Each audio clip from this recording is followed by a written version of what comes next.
HSC ৪,৫০০-এর বেশি ফল পরিবর্তন। Russia Ukraine যুদ্ধ থামাতে হবে ট্রাম্প। ভিনির পেনাল্টি মিসে ড্রয়ের হতাশায় পড়ল ব্রাজিল। প্যারাগুয়ের বিপক্ষে হারল মেসির আর্জেন্টিনা। আসসালামু আলাইকুম, মাস্টার মিডিয়ার দুপুরের সংবাদে সাথে আছি আমি আফসানা রিমা। এতক্ষণ শুনছিলেন শিরোনাম, এবারে বিস্তারিত। এইচএসসি ও সমমান পরীক্ষার ফলাফলে সন্তুষ্ট না হয়ে খাতা চ্যালেঞ্জ করা ৪,৫৯৯ জন পরীক্ষার্থীর ফলাফলে পরিবর্তন এসেছে।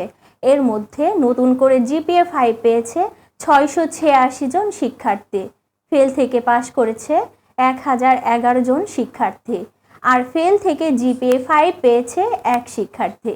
গতকাল মঙ্গলবার এইচএসসি ও সমমান পরীক্ষার খাতা পুনঃনিরীক্ষার ফল প্রকাশ করা হয়। 9টি সাধারণ শিক্ষা বোর্ড প্রকাশিত পুনঃনিরীক্ষণের ফল বিশ্লেষণ করে এসব তথ্য জানা গেছে। এবারে আন্তর্জাতিক।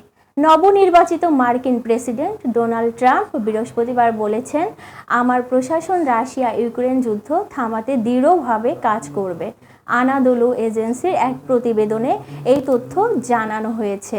ফ্লোরিডায় মার এ লাগো ক্লাবে আমেরিকা ফার্স্ট পলিসি ইনস্টিটিউটে ট্রাম্প বলেছেন, আমরা মধ্যপ্রাচ্য নিয়ে কাজ করতে যাচ্ছি এবং রাশিয়া ও ইউক্রেন নিয়ে অত্যন্ত কঠিনভাবে কাজ করা হবে এবং রাশিয়া ও ইউক্রেনের যুদ্ধ বন্ধ করতে হবে।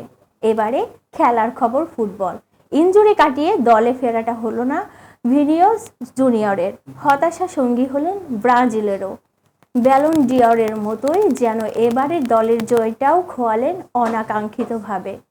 ভিনিসিয়াস জুনিয়রের পেনাল্টি মিসে দুর্বল ভেনেজুয়েলার মাঠ থেকে মাত্র 1 পয়েন্ট নিয়ে ফিরতে হলো সেলেসাওদের। পুরো ম্যাচে দাপটের সঙ্গে খেলেও ড্রয়ের হতাশায় পড়তে হলো 5 বারের বিশ্ব চ্যাম্পিয়ন ব্রাজিলকে। অন্যদিকে ফিফা র্যাঙ্কিংয়ের 1 নম্বর স্থানে আর্জেন্টিনার অবস্থান। বিপরীতে দক্ষিণ আমেরিকার আরেক দেশ প্যারাগুয়ে রয়েছে 55-তে।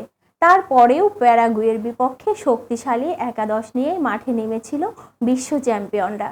নিষেধাজ্ঞা কাটিয়ে গোলবারের দায়িত্বে ফিরেছেন এমিলিয়ানো মার্তিনেজ। এছাড়া আক্রমণ ভাগে ছিলেন লিওনেল মেসি, হুলিয়ান আলভারেজ ও লাউতারো মার্তিনেজ ত্রয়। তবুও জয়ের মালা লুফে নিতে পারল না আর্জেন্টিনা। ম্যাচে এগিয়ে থেকেও লজ্জার পরাজয় মেনে নিয়ে মাঠ ছাড়ে মেসিরা। প্যারাগুয়ের মাঠে 2-1 গোলে হেরেছে বিশ্ব চ্যাম্পিয়ন আর্জেন্টিনা। এই ছিল দুপুরের সংবাদ।